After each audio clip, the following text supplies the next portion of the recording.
I'm a fucking idiot for walking on this ice. Just one day, boys. One day I'll fall and I'll break my face. And I'm pumping out the shitter tank. I haven't done that for a couple of months. It's actually not as full as I was expecting it to be. It's actually lower than it's ever been. Probably half an hour and it should be done. I'm hot. Don't put the glove in your mouth because it's been in the pump. I can't even get the fucking gloves off. I'm sweating. That's how bad. Let me tell you why I'm sweating. Well, first of all, it's because of the pump. I had to drag the hose and all that other shit and whatnot. So I gotta keep an eye on that, but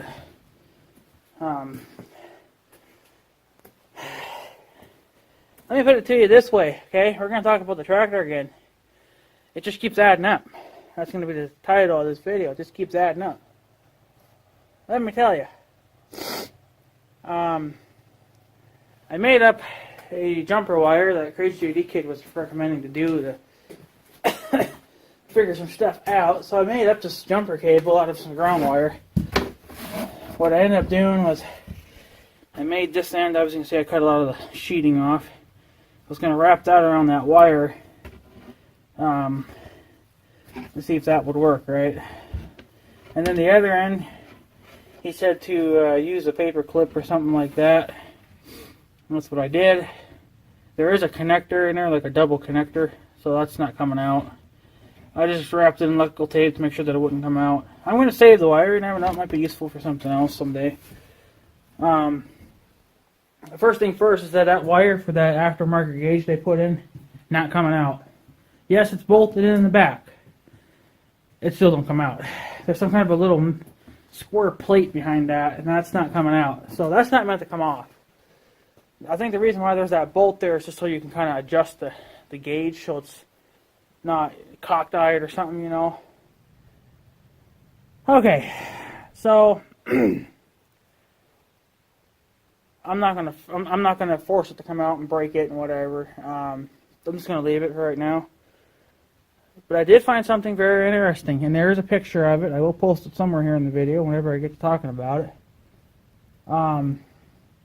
I found another plug unplugged.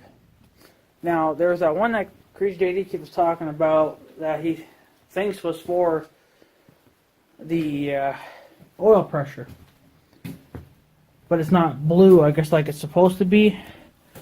Well, if I remember correctly, they're not going to be color-coded going to the engine.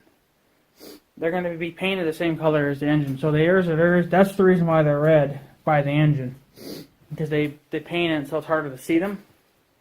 But I'm thinking that's probably most likely it. I'm thinking that's the oil pressure sensor wire.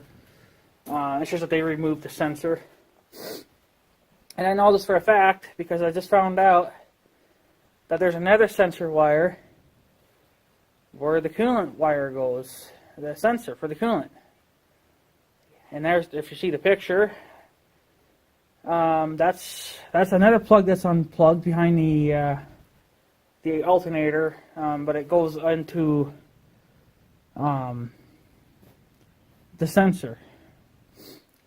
So whenever the sensors would blow out on the tractors, they wouldn't bother buying a new sensor. They would just redneck up something else to work. So that explains why the oil pressure's not hooked up. It explains why I'm not getting coolant temperature. And yeah. Now for the exhaust temperature wire, I think that yellow wire that is there, that I thought that maybe they spliced in. Well, there's no way that you can splice that into the harness without wrecking the harness. And I looked at that really close, and that's factory wiring, that yellow wire. Because if you look into the harness, right where it comes out, on the side of the cab, it's never been messed with. It's still original, it's never been cut, nothing. So what happened was that for the exhaust sensor, when that one failed, they they had a spare one, and they, instead of just, you know, going and getting another sensor, they just put their own in. While obviously their wire wasn't going to match up to that wire, that one that they put in. So technically, they spliced in a new sensor for the exhaust temperature. I tried to take that thing off, but it's double bolted in. There's one bolt, the big nut that you guys seen, and then there's another one behind that. I'm not really going to mess with that right now because I don't really give a shit about it. Right now, all I care about is the coolant, oil pressure, and volts. That's really all I care about as of right now. So this is just adding up. It's just telling me that when the sensors failed, they put their own in and they just ran their own separate wiring. So all the original wiring is there. They've never messed with it. I don't know why you'd want to. You know, that's a lot of work. But it's also a lot of work to run new wiring. You know. So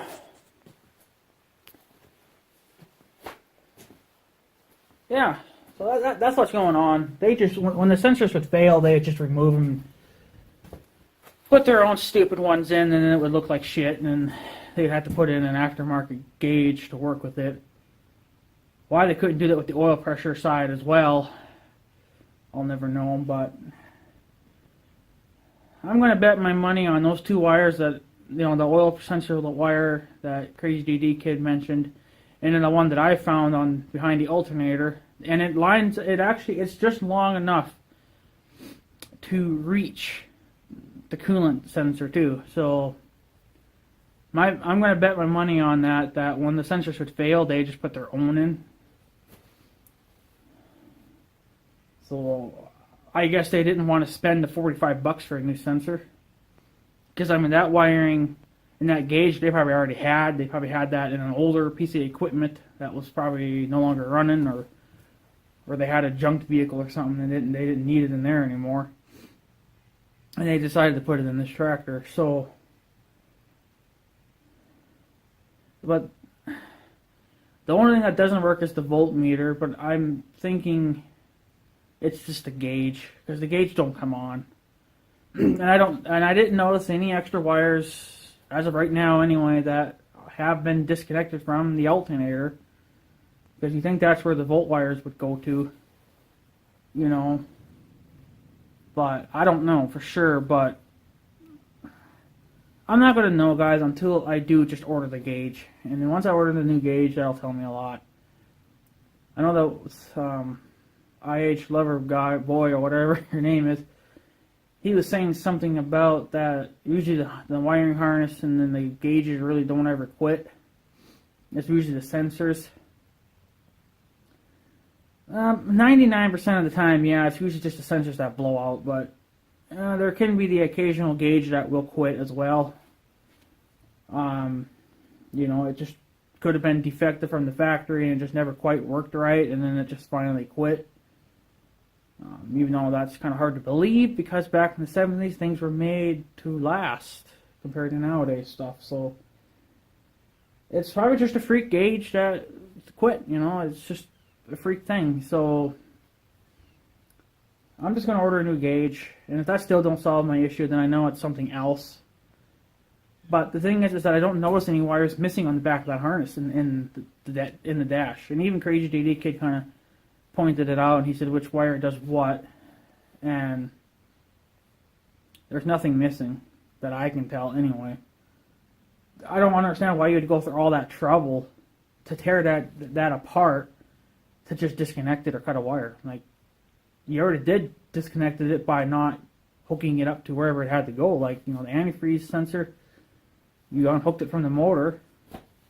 That should be good enough. There shouldn't be no reason to cut the gauge too. So they never messed with the gauges.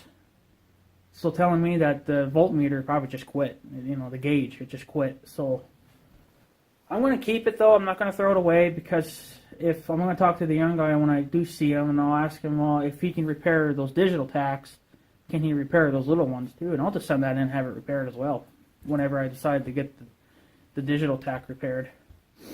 Now, I think it was, not sure who mentioned it, I can't remember, but they were saying something about the exhaust temperature sensors, that something in there would always fail all the time and it wasn't really ever worth having. I suppose that could be a possibility with this one as well, but why wouldn't it come on? You think it would still come on? The light would have to light up.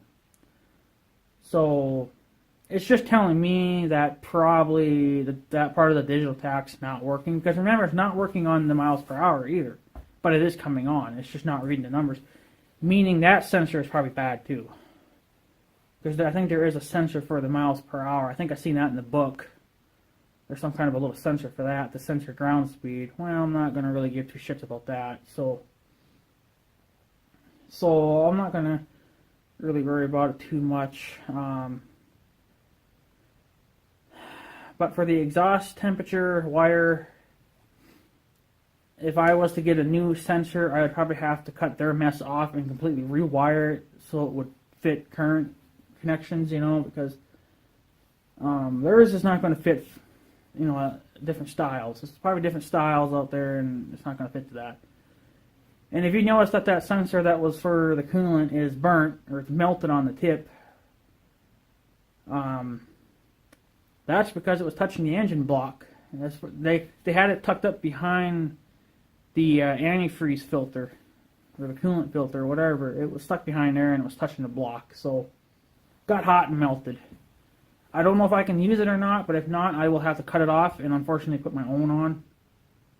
I got to see what kind of connector that will come with.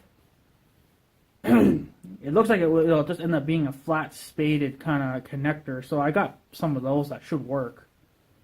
If they're big enough, they should be, but I will have to just splice on my own connector for that. I don't like having to do that, but you gotta do what you gotta do, I guess, to make shit work correctly. But in other words, the wiring is there. It's just not hooked up. It's all disconnected. That explains it. That would explain why. That would explain why I don't have coolant and pressure, all that other good jazzy stuff. And I'm being a retard again, walking on the fucking ice. Never make the smartest decisions, do I? So, and I'm going to have to haul more dirt next summer because my hole's caving in again. For fuck's sake. Started caving in this past summer. It started caving in. So I gotta fix the John Deere trailer too, so I can use it again. Just gotta order a new axle and it'll be fine again. But it's down about halfway. It's pumping pretty quick. That's a good thing then. So, but yeah, that's what I figured out, boys. They just, whenever the sensors would fail, they just disconnect it and say fuck it, and they just put their own crap on. So, next month, I'm going to call, unless I find a cheaper one online or something, I'll call Case IH, and I will order a pressure sensor, oil pressure sensor, and get a new one of those. Because honestly, if that's all they did, that's all it will take them to get them to work again. Because they already have power. I've already confirmed that. You guys seen that in the last video. So, telling me that's all it's going to take. But how I'm going to, once I do get all this stuff working again, excuse me, it's going to, might be a little bit of a challenge to remove that factory or that aftermarket gauge they put in, because, like I said, it doesn't unbolt. I probably would leave the wire there. I think what I'd do is I'd probably just disconnect it if I could without cutting it. And then in the dash there, on the side of the dash, just pull that wire out and just toss it inside the dash so you don't see it. And on the side of the engine, I'll just cover up the tip or the plug or however the hell, because you can see that those are like permanent connectors. somehow they're permanent. They're not coming off, so without a fight. Or they just don't come off, period. So if I could cut them off and just, say I'll just zip tie it to the side of the block and just leave it, I would, but I doubt I'd ever use it again. But I think I understand why they never wanted to buy sensors, because they are very expensive sensors, especially from Case IH. Because I already ordered one, and that was for the coolant, and that was $45, and that's just one. And he already had it in stock, so, but I'm not going to be putting it in, unfortunately, because it's going to be cold out. Today's actually nice out. It's almost 40 degrees, if not already 40 degrees. And I figured I'd take one more look there. I was going to do this, Jimmy rig up this, jumper wire that should have been long enough to go from wherever to wherever. But that wire was not coming off. It just was not coming off. So, and yes, I did remove the nut. It's still not coming out. There's like a little square plate behind it. So it's all permanent. Somehow it's all permanent. So I'm not too sure what I'm going to do with it. Once I do get the other ones working, I'll probably just cut it out and leave it, or just cut it and take it away. Probably I would like to salvage it, because really I could probably put it in another machine if So if I should buy a machine that doesn't have that gauge in there, then I guess I could put that in, but I'm not going to worry about it right now. I'm just going to order the sensors and see if that fixes it or not. I just hope that for the voltmeter, it's just the gauge and not anything else. But like I said, I didn't really notice anything unplugged. So I don't know. I'll just take it one day at a time, I guess. That's really all I've seen, is that they're unplugging stuff and they're just removing the sensors and putting their own crap in. They're just jimmy rigging stuff up too, which I don't like. I like factory stuff a little bit better. That's why it's there. Now, let's say if I could put, if I wanted to take that, if I could put that other gauge, temperature gauge, say, on this for an example, because this doesn't have any kind of temperature gauge, right, the tiller? Then, I'd put something aftermarket on there. But this is air-cooled, so they don't have that problem, but I'm just saying if it was liquid-cooled, then it still didn't ever come with that. You think it would have to, though, if it was liquid-cooled, but I don't know. I'm not an engineer, so I don't know, but if it didn't come with one, I'd probably put it on there then, or probably even the Farm LA if it doesn't have one in it. It should have one in it, but if it don't, then I could put one in there, so. But stuff that already comes with it from the factory should not be messed with. They should just keep fixing the old ones and using them. It's not needed to jimmy rig up other crap, But they must have done that more towards the end of his farming career, because it's usually kind of towards the end they don't want to spend a whole heck of a lot of money, because they're old and they just don't want to deal with it, so they just jimmy rig up stuff. So now it's going to be my job to fix it up and spend thousands of dollars fixing it up. The sensors alone, all the sensors I probably have to replace is probably going to easily be a couple $100, depending on what the coolant or the oil pressure one will be. So I got a cat visiting. How you doing, kitty? So yeah, so there you go, guys. I'm gonna go and check on my pump, and it should be just about done, actually. I just want to give you guys that little tip there. That's what they're doing. They're just unplugging them, and they're putting their own sensors in. So I got to rip them out and put the factory ones back in or whatever, and reuse the gauges again, because they're like I said, all the wiring's there. So there's no reason why they shouldn't be working. That's why they're not working. They're just not fucking plugged in. So, all right, I got a coolant temperature sensor there, and I'm gonna be ordering a voltmeter first thing in the morning when I get up on payday. I'll just go right on the eBay and order it, $60, and not brand new. It's rebuilt, so it's remanned or whatever you want to call it. They're not brand new, so brand new they're 130. That's just stupid. So, all right, boys, I'm taking off. This cat's hollering at me for some stupid reason. Now she's running away. I guess whatever. She's getting kind of tubby too. Now you can't see her. The light's not letting it focus. Whatever. So yeah. So. Crazy JD Kid, if you watch my video, you have to tell me what you think of my beautiful little design here that I made. And maybe I should patent this, huh? And all this is just some, I think it's what? 14 gauge or something like that. I don't remember. I didn't look in the package, but you can see the size of it, so you can tell. But that's how you do it. So there you go. Even AJ could. I don't know if you have ever had the Jimmy Riggson wiring. But there you go. That's how you do it, right there. So this is just a paper clip. I actually cut the paper clip because it was too long, and then I just skinned it. So I'm gonna hang on to this. You never know when you might need it in the future. I might need it even for something for probably bigger air. Who the hell knows? So yeah. All right, guys. I'm taking off. So I guess have a good day and stuff. So yeah. Thanks for watching, guys. Take her easy.